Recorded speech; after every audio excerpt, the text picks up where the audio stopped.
I think FGO is the only gacha community that tries to keep people out. Now, I saw this comment on a recent Fake Grand Order video, and I have been seeing a lot of that over on Twitter, on YouTube, and even on my own Discord. I'm seeing a lot of new players actually pick up Fake Grand Order. At the same time, I'm seeing a subsect of veteran players giving a little pushback, saying new players should not. And honestly, as a veteran FGO player myself, I get it, but I think they're going about this the wrong way, and I can prove that. Welcome, fellow masters. My name is Misaki, and for those who don't know me, I've been helping new masters in Fake Grand Order play this game for nearly 9 years. And today, I'm going to give you guys an honest answer to a question that's been floating around a lot lately. Is Fake Grand Order worth starting in 2026? Let's jump into it.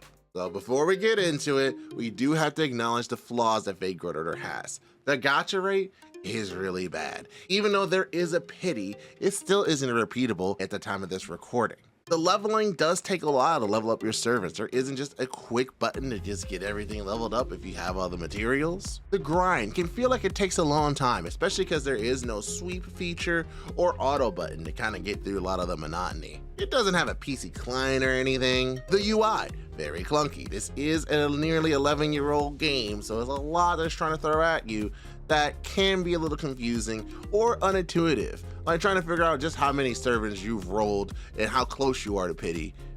Yeah, that's a mess. The learning curve is real. There's a lot of things the game does not tell you that you can only find out by digging in or actually going online and searching these features out. And that is the thing. It is a nearly 11-year-old game, and that's part of its strength. I'll tell you why. While the gacha rates themselves aren't that great, Fake Grand Order does a lot to help out new players and veteran players in getting units that can actually help you get through the early part of the game and beyond. For example, you're a brand new player, you just start the game. They give you a tutorial role that you can get a free SR. Now that's pretty normal in other gachas, but there's a chance to actually get more than just one SR. So if you're trying to re-roll for the perfect position, which re-rolling isn't that hard, you can actually find yourself with a tutorial role with 3 gold units that are actually pretty helpful, like Emiya and Hercules. After completing the prologue, you actually have a chance to get a free SSR from the standard pool. So you can start off with your favorite characters like Artoria, or if you have some assistance, you'll know that you can probably get Zuge Liang or Tamamo to help you in those early days for support. To go even further beyond that, they give you the opportunity for the first 90 days after starting your account to be able to level up any unit to the final ascension, unlocking all their skills, granted at level 1, but you'll be able to use them to mostly what they're supposed to do. And it doesn't even matter if you don't have their materials, you can just do that. So that's really good, especially if you find a unit you really like and you really want to use them, but you don't have the materials to level them up because you just started. Well, you have 1 unit to power through and now be very good for you. But it doesn't stop there. You also have the limited welfare SR units. Now, what did I mean by that? So some events will actually give you a free 4-star free SR unit. We call them welfares in the community. And they have finally been able to release these welfares, giving everyone the ability to get these units if you missed them the first time, since they're tied to events that they're not really likely to rerun, or if they do, it's going to be a very long time. You're not sitting here waiting for that. You're actually going to go do it. Now, it is an in-game currency that you have to build up, but once you build it up, you can go ahead and just get the unit completely max, all the copies, and fully ascended without spending a single Saint Quartz, even with some end-game viability with these coins that allow you to go further beyond with the levels or gaining extra skills. And on top of that, the way that you can use other players' units to help you learn the story and in some farming situations is very helpful early on. All that without spending a single Saint Quartz. And we're not going to mention the fact when you start up, they give you a whole bunch of Saint Quartz to start. Summoning tickets, materials, and then all sorts of bevy of tutorial missions that just reward you for playing the game. You leveled up one of your favorite servants, you get some rewards. You decided to play the story mission, you get some rewards. You decided to roll the gacha a little bit, you can get some rewards. You always get rewards in some way, shape, or form.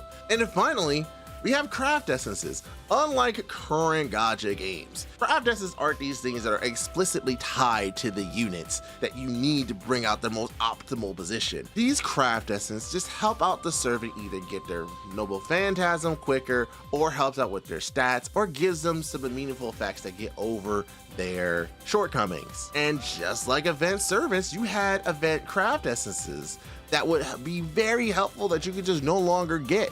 Well, you can get them now. You can go ahead and get those, and granted they cost mana prisms, but they're obtainable, and that's the point. They're not locked out, and these are some very good craft essences that we talk about even today, like Golden Sumo.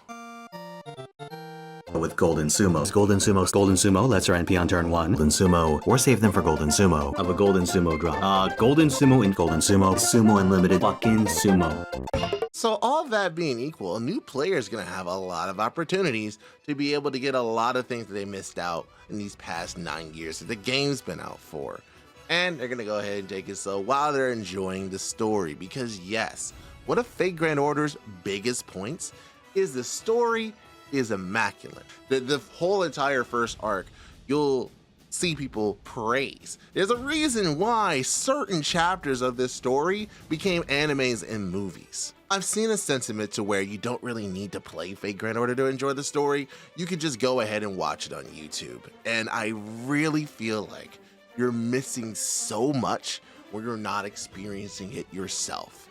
It's one thing to watch the story unfold on YouTube and you can kind of get connected to it because you're watching it that way. But it's another thing when you're actually connected to the characters. You've been there, you've chosen them, maybe you've used them in battle, and you see what's happening on the screen. On top of that, they do give you choices on what to say, and while these choices largely don't affect anything, sometimes they are still a way for players to feel invested in how their master acts and what they will say. But then let's say you hit a part of the story that you don't really like or is going particularly slow. It does have a skip button. There are some Gacha games out there that do not have a proper skip button. And FGO, a game that's been around for 11 years, has one. Now you'll see people in the community that say, oh, you should never skip the story, that don't touch that button. But the button is there for a reason. You can go ahead and skip it if you want, and the best part is you can always go back and read it later. It's in the setting. The game doesn't punish you for wanting to move forward, especially when there's some events that require a story to be completed up to a certain point. I'm not going to admonish you for using the skip button. I just want you to enjoy the game the way that you want to enjoy the game. And it being a Gacha game, I know a lot of people nowadays, they're very used to playing open world RPGs. Maybe they're getting to the point they're being tired of it. And that's where Fate Grand Order's strength reveals itself. Again, it's older, from a different era. It's not trying to be like a Genshin or a Honkai. It came out before all of that. So it's able to be its own self. You don't have to worry about trying to farm for gear 400 times in a node to get the specific stat to make your unit pop off. You're not having to worry about rolling multiple copies just to have the unit work the way they probably should have worked at the beginning, because they don't have that. Yeah, they have craft essences, but there isn't one that's specific for the unit outside of bond craft essences. And that's different because you earn those for free after using the unit a whole bunch of times. Well, I do see in the comments, people are probably going to be like, hey, in Fate Grand Order, you do need a couple additional copies if you want to farm this effectively. But that's endgame farming optimization. That's not saying that you cannot use the unit at all. You can use the unit the moment you get them and level them up. You can clear story with an MP1 character. And let's say you do want to have multiple copies of a unit. That's fine. Again, it's improving what the unit already does, and not for nothing, they also go back and buff older units, a concept that current Gacha games are finally discovering. FGO's been doing that for years. You can get an old unit and they'll buff them to actually match or at least compete with the current age of servants. Not to say power creep doesn't exist, it definitely does, but they don't forget their older units. They go back to them, they buff them. How many Gacha games you know actually go back to older units, improve their animations, and actually strengthen them? Some of them are just getting to that idea now, and they were scared to do it. And that's the type of thing that Fate Grand Order is not afraid to do. And listen, at the time of this recording, we're at least 3 months away from the anniversary. So there's honestly no better time to start than now. And even if you decide to wait till later to watch this, like maybe it's after the anniversary, the best time to start is now. Between anniversaries, the New Year celebration, holiday celebrations, download campaigns, you're gonna get showered with rewards a lot of the time. And while there may be some times that are better than others, if you want to maximize those rewards, I still think the best time to start is now. Pick it up, download it, give it a shot, and see what you feel.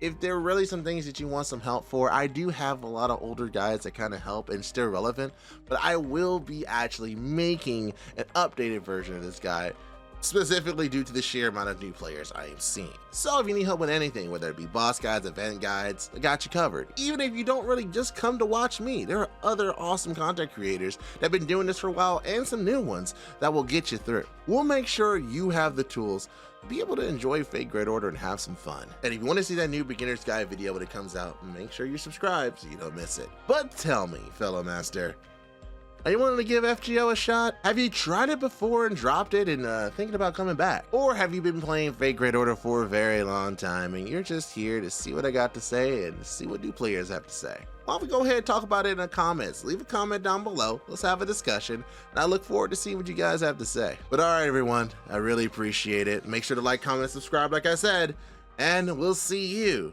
in the next video. Later.